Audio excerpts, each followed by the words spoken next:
সোমবার সকালে পুরাতন মালদার মঙ্গলবাড়ির তাঁতিপাড়া মাঠে পুরাতন মালদা শহর তৃণমূল কংগ্রেসের উদ্যোগে দলের প্রতিষ্ঠা দিবস উদযাপন করা হয়। প্রতিষ্ঠা দিবসকে সামনে রেখে তৃণমূল কর্মীরা দলীয় পতাকা উত্তোলন করেন। প্রতিষ্ঠা দিবস উদযাপন অনুষ্ঠানে উপস্থিত ছিলেন পুরাতন মালদার পুরপ্রধান কার্তিক ঘোষ, পুরাতন মালদা তৃণমূল কংগ্রেসের সহসভাপতি তথা কাউন্সিলর বিভূতিভূষণ ঘোষ, বর্ষিয়ান তৃণমূল নেতা নবরঞ্জন সিনহা, কাউন্সিলর স্বাধীন ঘোষ, শ্যাম মণ্ডল, শত্রুঘ্ন সিনহা বর্মা সহ অন্যান্য তৃণমূল নেতৃত্ব। কেক কেটে প্রতিষ্ঠা দিবস উদযাপন করেন তৃণমূল নেতৃত্ব।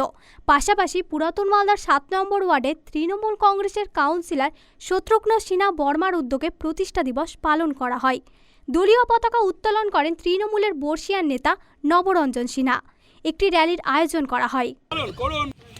আজকে ওল্ড মালদা শহর তৃণমূল কংগ্রেসের পক্ষ থেকে প্রথমে আমরা সকলে মিলে ৭ নম্বর ওয়ার্ডে র্যালির মাধ্যমে, হসপিটালে ফল বিতরণের মাধ্যমে আমরা প্রথম প্রোগ্রাম করি।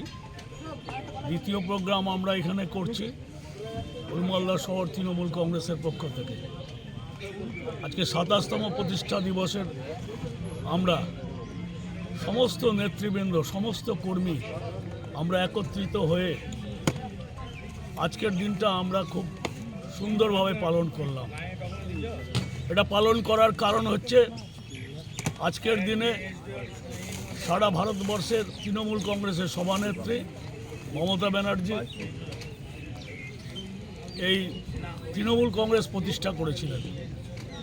এই তৃণমূল কংগ্রেসের প্রতিষ্ঠার মাধ্যমে উনি ৩৪ বছরের সিপিএমের অপশাসনকে ভেঙে দিয়ে নতুনভাবে পশ্চিমবঙ্গকে তৈরি করেছিলেন।